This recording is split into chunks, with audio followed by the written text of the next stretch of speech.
कुछ बताया तो नहीं हमें? नहीं बताया। हमें आपकी आवाज को सुन करके ऐसा लगता है कि आप विश्वकर्मा परिवार से हैं क्या? हाँ गुरु जी। है? विश्वकर्मा परिवार। विश्वकर्मा परिवार से हैं जी। आपके चेहरे को देख करके ऐसा लगता है, आपकी आंखों को देखकर ऐसा लगता है कि आपका नाम क्या राजकुमार है? हाँ गुरु जी। बोलिए गुरुदेव भगवान। सही बात है क्या? सही बात। आपके पिता का नाम अगर आपका राजकुमार है तो आपके पिता का नाम विशंबर होना चाहिए। जी सही है गुरु जी। बिल्कुल सही बता रहे हैं। और आप इस समय माँ के चरणों में अपनी अर्जी लेकर के आए हैं काम धाम से संबंधित, ठीक है ना? हाँ ठीक है। क्योंकि काम धाम जो ही है वो समझ से परे जा रहा है, काम धंधा समझ से परे जा रहा है, समझ में नहीं आ रहा है कि हमें करना क्या चाहिए। क्या सही बता रहे हैं? सही है गुरु जी। अब आपके पास आर्थिक स्थितियां बहुत विपरीत जा रही हैं, बहुत कमजोर होते जा रहे हैं। हाँ ऐसा लग रहा है कि कर्ज की ओर बढ़ते चले जा रहे हैं। क्या सही जानकारी है? सही है गुरु जी। मैंने जो आर्थिक क्षति है वो सब पूरी तरह से ठप हो चुकी है। आज का जो मनोभाव है, जो मनोदशा है आपके अंदर, जो आपके मन मस्तिष्क में चलता है, तो इस समय आप निर्णय नहीं कर पा रहे हैं कि हम कौन सा कार्य करें, माने कौन सा धंधा करें, कैसे करें, कैसे हमारी आर्थिक स्थितियों में सुधार हो। क्योंकि आर्थिक तंगी के कारण पूरा घर परेशान है, व्यथित है, दुखी रहता है, ठीक है ना?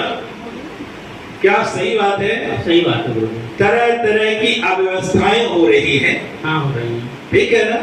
और ये हमें ऐसा लग रहा है कि ये कई सालों से चल रहा है, ऐसा दिन प्रतिदिन नीचे जा रहे हैं। हाँ जितनी आप मेहनत करते हैं, परिश्रम तो खूब करते हैं, खूब बुद्धि लगाते हैं, खूब दिमाग लगाते हैं कि हम इससे आगे बढ़ जाएंगे, और कई बार तरीके को अपनाकर बढ़ने का प्रयास भी किए हैं, लेकिन सफलता नहीं मिली। नहीं मिली गुरु जी। क्या सही बात है? सही है बिल्कुल सही। कुछ कार्यों को आपने प्रारंभ किया, ठीक है ना, लेकिन सफलता नहीं मिली। पहले तो लगा कि हाँ हम सफल हो जाएंगे, हाँ लेकिन लास्ट तक में वो समाप्त हो गया। समाप्त हो गया। क्या सही बातें हैं? सही पूरी चाहिए। चलिए, इसका कारण है कहीं से हमें ऐसा एहसास हो रहा है, ऐसा अनुभव हो रहा है कि किसी के कारण कोई तांत्रिक क्रिया कराई गई है, मैंने कुल मिला के आपके घर की बंदिश की गई है, जिससे आर्थिक नुकसान होता चला जाए। इस कारण से ऐसी स्थितियां आपके घर में पैदा हो रही है। कुल मिला के तांत्रिक क्रिया, यानी सरल शब्दों में कहें तो किसी के माध्यम से कुछ करा दिया गया है, जिसके कारण से आर्थिक क्षति होती चली जा रही है। और एक कारण और इसमें बनता होगा, आपसी प्रसन्नता ना रहती होगी, आपसी प्रसन्नता ना रहती। लेकिन ये आपसे ज्यादा समझदार हैं, जिसके कारण से सब मैनेज हो जाता होगा। आपके अंदर वाद विवाद करने की जिज्ञासा प्रकट होती होगी, लेकिन जब सामने वाला ठंडा पड़ जाता होगा तो ये स्थितियों में सुधार आ जाता होगा। ऐसी स्थितियां आपके यहाँ बनती होगी।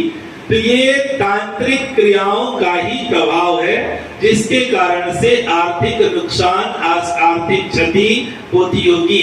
ऐसा लगता है कि कहीं से 100 रुपए आ रहा तो 200 जाने की, 150 जाने की तैयारियां बनती होगी।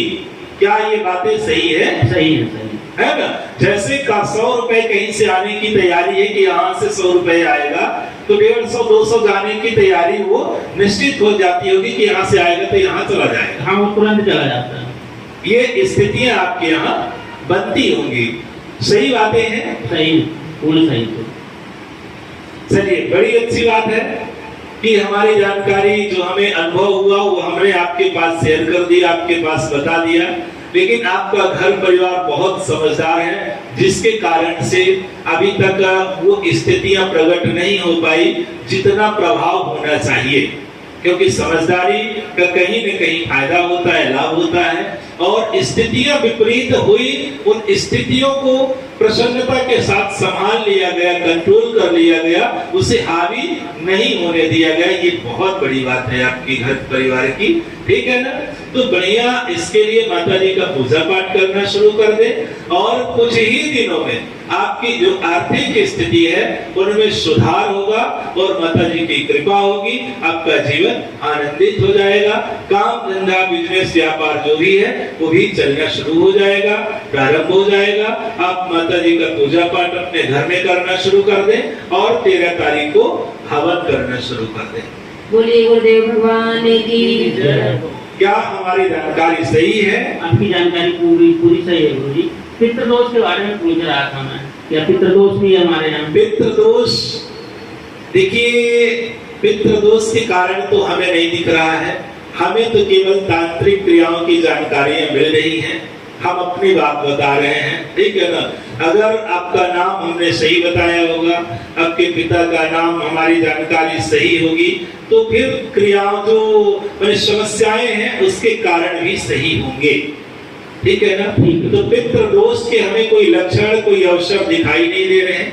तांत्रिक क्रिया का प्रभाव है जिसके कारण से ये स्थितियां उत्पन्न हैं। हाँ, क्या पूछना है पूछिए, आप ही पूछ लीजिए, कोई दिक्कत नहीं, आप ही पूछ सकते हैं। कैसे कटेगा? कटने के लिए हमने बता दिया, माता जी का पूजा पाठ करना शुरू कर दें अपने घर में, 13 तारीख को हवन करना शुरू कर दें, ठीक है ना। और यहाँ आकर के 13 तारीख को सुबह हवन करेंगे, सत्संग सुनेंगे, माता जी की महाआरती में सम्मिलित होंगे, तो निश्चित ही माता जी की कृपा होगी और ये तांत्रिक क्रियाएं अपने आप समाप्त हो जाएंगी, नष्ट हो जाएंगी। उसमें भी 2-3 बार जब आप हवन करेंगे तो उन तांत्रिक क्रियाओं को काटने के लिए कुछ अलग से उपाय बताया जाएगा, जो आप अपने घर में, अपने घर के बीच में करके, अपने परिवार के साथ अपने घर में करके उससे मुक्ति पा सकते हैं। लेकिन 2-3 बार जब यहाँ हवन करेंगे तो ही आगे की व्यवस्थाएं आपको बताई जाएंगी, ठीक है। संतुष्ट है जानकारी?